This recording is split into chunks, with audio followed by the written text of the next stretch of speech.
What's going on, guys? It's Jimmy here. We're seeing some major problems here with some massive major banks. Well, a lot of major banks. This comes here as we've just had two major bank failures this week, worth billions of dollars here. And we've now had, let me see, how many bank failures have we had here this year? It's hard to even keep track here. Let me see here. I think we've had 4 or 5 massive bank failures this year worth billions and billions of dollars. 3 of them that were worth over $100 billion, 2 worth over $200 billion, and then now 2 more bank failures here within the last like 7 days or so. One that was worth $44 billion and one that was worth $5 billion here this week. And now we're starting to see more cracks in the pavement of massive, massive banks. In this video, I'm going to cover Bank of America, but even if you're not with Bank of America, we're starting to see similar type of problems here with all of these massive banks, and this is a cause for concern. First, I'm going to show you this video here highlighting just 1 or 2 of the problems here with Bank of America for you guys to be on the lookout. And really, these are the type of problems we're seeing with all of the major banks. Bank of America is the second largest bank in America with around $2.5 trillion of assets. Take a listen here.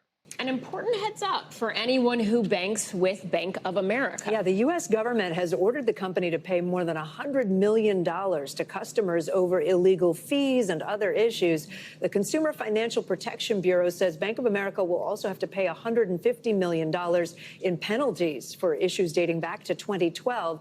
NBC News technology correspondent Jacob Ward is with us now. Yeah, Jake, take us through this. What exactly did the banks do here, and or the bank rather, and have we heard anything from Bank of America? Well, so you guys, if you've ever had a non-sufficient funds fee, right? Not only don't you have the money in your account and a check bounces, but then the bank dings you. Well, it turns out Bank of America was dinging people multiple times for the same overdrawn account, $35 every time, and not telling people about it, such that people could not come back at it. So they were double dipping on certain fees. They also turned out to have been withholding credit card reward points, and they were doing something that Wells Fargo had a big scandal around, you'll recall, which is opening accounts without customer consent. It's common practice in banks to incentivize people internally to try to get customers to open as many accounts as possible. It seems, according to the CFPB, that Bank of America may have been doing this among So like the employees were opening an account using sensitive information in my name, in your name, and opening accounts you didn't know anything about in order to meet their goals inside. So full disclosure, I am a Bank of America customer. Oh, geez.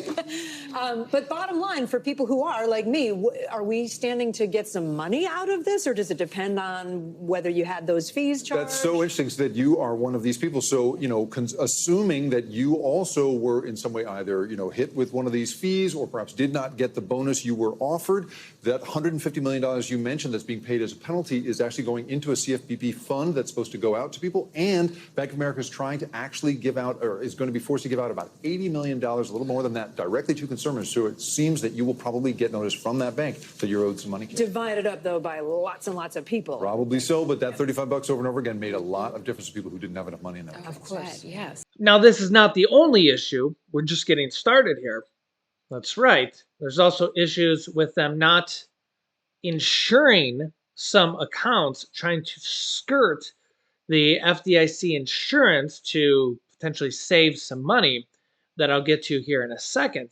But these double charging of fees has been a problem with a lot of banks, and you heard them mention some other banks there. Let me know down below in the comments if you're having this problem. We're seeing that. We're seeing them open bank accounts for people without their permission. Unbelievable. I mean, this is absolutely just ridiculous. This straight up fraud.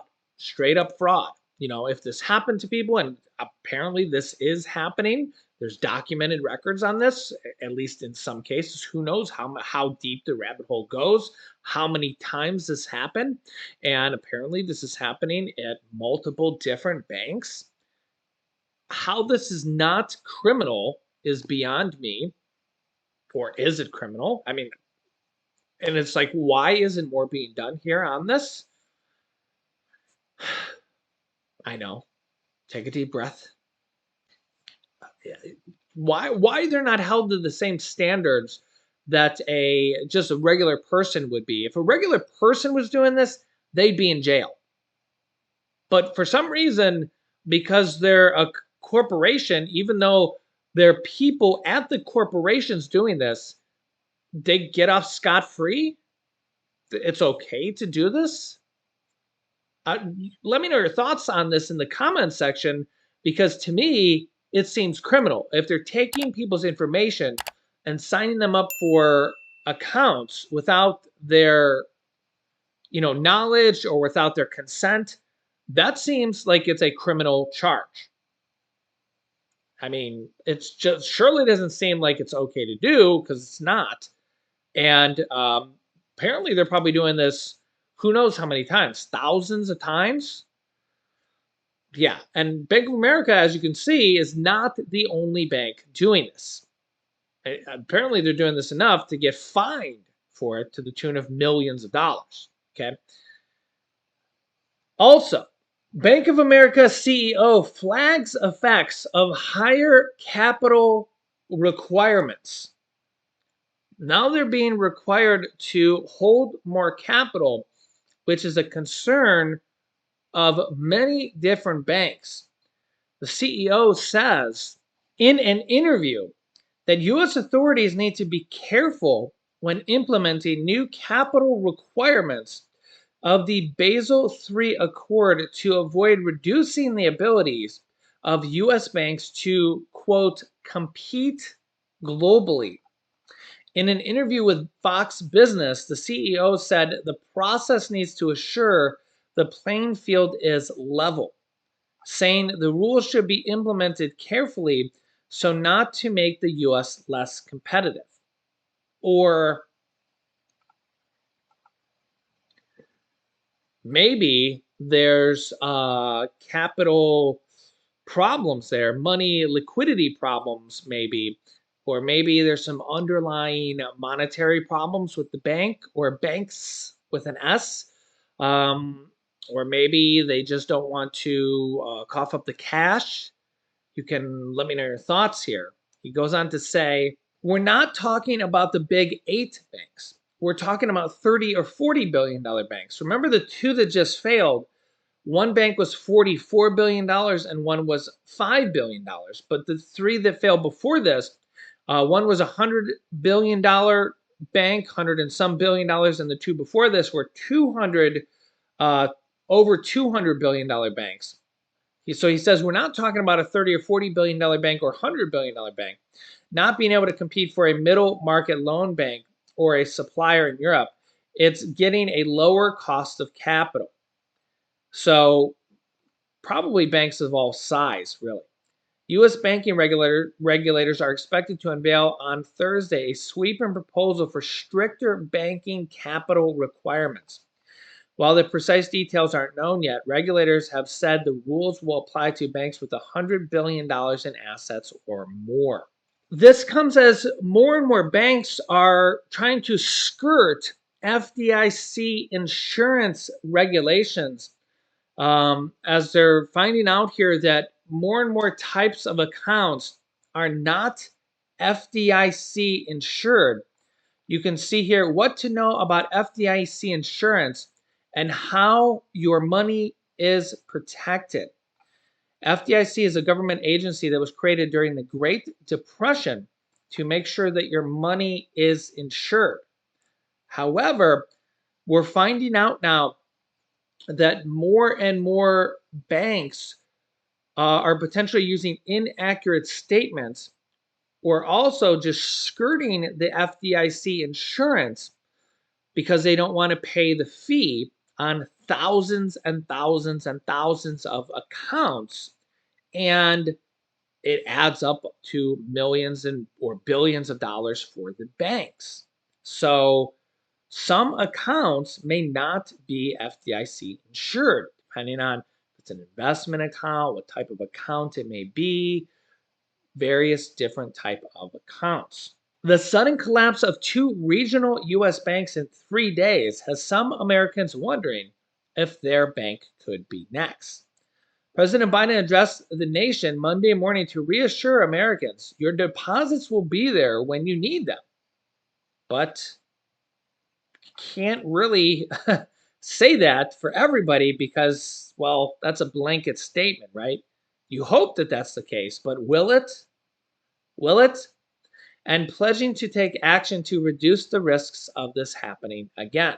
Biden stressed that these banks were not being bailed out by the taxpayers, as was the case during the 2008 financial crisis. Quote, no losses will be, and this is an important point, no losses will be borne by the taxpayers, he says.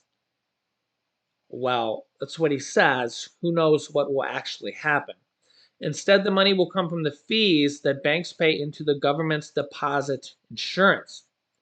The good news is that most Americans are covered by the FDIC because the majority of people have less than $250,000 in any one specific bank account. The FDIC is an independent government agency that was created during the Banking Act of 1933 during the Great Depression to restore trust in the American banking system. Since then, no banking customer has lost insurance fund due to a bank failure. The FDIC is funded by premiums paid by banks and saving associations. The agency will insure up to $250,000 per depositor in qualified accounts at insured banks. For example, a married couple with a small business may have up to $250,000 insured in an account in one spouse's name. Up to $250,000 in an account in another spouse's name, or $250,000 in a business account. The problem here, well, there's several problems. How do you know if your bank is financially fit? Currently, banks with over $250 billion in assets must undergo stress tests. But several of these banks that have failed have been worth less than $250 billion. That's a lot of money, $250 billion. Annually to ensure they have enough cash on hand and to weather an emergency such as a deep recession or a run on the bank, which we have seen these runs on the bank recently where people can just withdraw their money online. These tests are part of the banking reforms that were implemented to restore confidence in the U.S. banking system after the financial crisis of 2008, which almost brought down the entire system. In 2018, under the Trump administration, some of those rules were rolled back, which has a lot of people concerned, allowing banks with less than $250 billion in assets to be exempt from the tests. And that's where a lot of these new banks have failed, including Silicon Valley Bank and Signature Banks, which are two banks that have failed this year. So I'll keep you up to date here on this matter as we've had multiple banks fail and there's a lot of cracks in the system. Banks are being fined hundreds of millions of dollars. And I'll keep you up to date. We'll see what happens here. If you haven't yet, subscribe down below. Click the bell icon so you don't miss out on any new videos. Thanks for liking and sharing this video. Click here to see my video on new massive food price spikes. Or click here to see why the Fed is poised to make another new massive announcement. So click on one of those videos next. Thanks for watching, guys, and I'll see you in the next video.